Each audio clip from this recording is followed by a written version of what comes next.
So sa episode natin ngayon, baby boy, pinapakita ko sa inyo yung blonde na HB Blue natin, boy. Morning, boy. O ayun, may papakita pala ako sa inyo, boy, na isda ko. Sobrang rare ng gapi na to, boy. Huwag kayong malis, boy. At syempre, kakarating ko lang, boy. Kumuha kasi ako ng anak ng lamok kanina. Ito papakita ko, boy. Right? May BBS tayo, boy, para sa fry lang yan. At ayun na nga, huwag kayo umalis, boy, ah. Boy, yung diskarte dito, boy, paikot-ikot muna, boy. Ikot-ikot lang para magbola-bola ba yung mga tawag dito, yung anak ng lamok. Ganito rin yung diskarte sa mga dap niya, boy.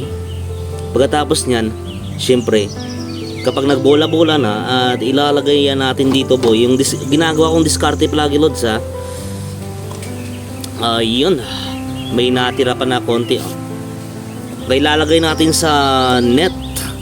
Yung tawag sa net na to, boy, anong tawag nga dito? Yung salaan ng buko, yun ang tawag namin dyan, dito sa Iloilo, eh. Tapos ayun, lalabas dyan, boy, sa gilid, boy, yung mga tawag dito, boy, yung mga maliliit na kitikiti. Kitikiti ba sa Tagalog yung kwan, yung anak ng lamok? Ayun, boy. Yun ang diskarte, boy. Teka lang. Ayun, sa gilid, yung mga maliliit lumalabas. Papakain natin sa mga juvenile natin, boy. Yung mga kalma, boy, kalma, boy. Kalmantis itis. Teka lang, sorry talaga, madumi dito. Yun, nakikita nyo, boy. Gaganyanin lang natin, boy. Baby, please, you're in my mind and the fantasy. Ganyan. Tapos ito yung iba, boy, yung mga malalaki para sa mga sword natin.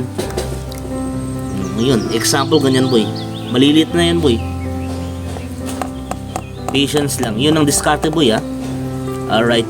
Mura lang to, boy. 30 pesos lang ata to. Yung net na to, 30 pesos. Humanap kayo, boy, ha. Feeling ko mas mura dyan sa Maynila kaysa sa amin dito sa Iloilo. Mahal kasi dito sa amin sa Iloilo, boy, yung mga bilihin, boy.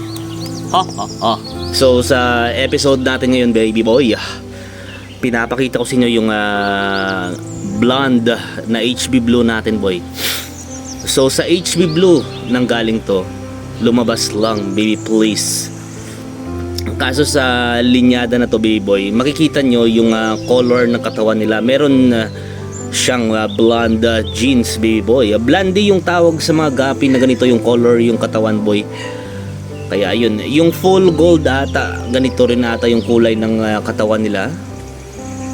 Yung iba kasi na gapi, boy, brown yung kulay. Ito talaga blondie. So ewan ko lang sa full gold, wala kasi ako hilig dun, kaya ayun, sorry talaga.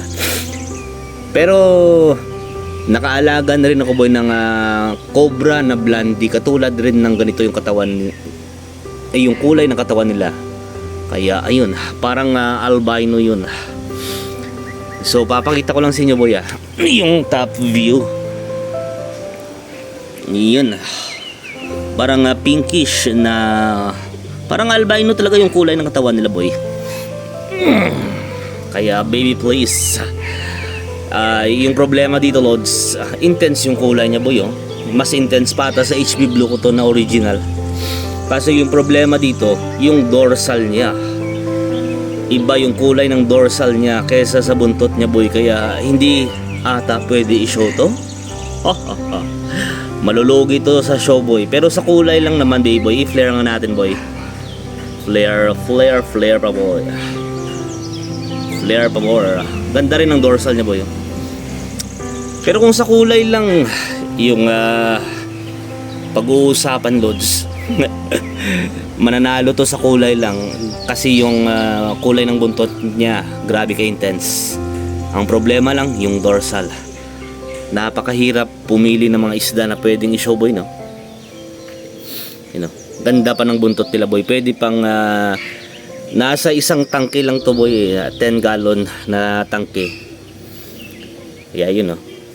Hindi ko pinapakain ng marami, boy. Example, every 2 days ko lang pinapakain. Para, ayun na nga, lodi, yung buntot na lang nila tutubo dyan, Yun ang diskarte ko para hindi sila mapunit yung mga buntot nila. At nakuha ko rin yung diskarte na yun kay Master, na paminsan-minsan niya na lang talaga pinapakain yung mga isda niya. Example, kapag nasa isang tangke sila boy na magkakasama pa, ayun. Kasi kapag marami yung energy ng isda boy, mag-aaway mga yan. Pero kung less yung energy nila, kalmante lang sila boy, di ba? Syempre hindi sila mag-aaway, hindi sila energetic, syempre hindi sila magpupunitan. Wala kasi silang energy para mag-aaway pa Kaya ayun. Pero nasa kondisyon yan boy. Love you so much. Ha ha ha.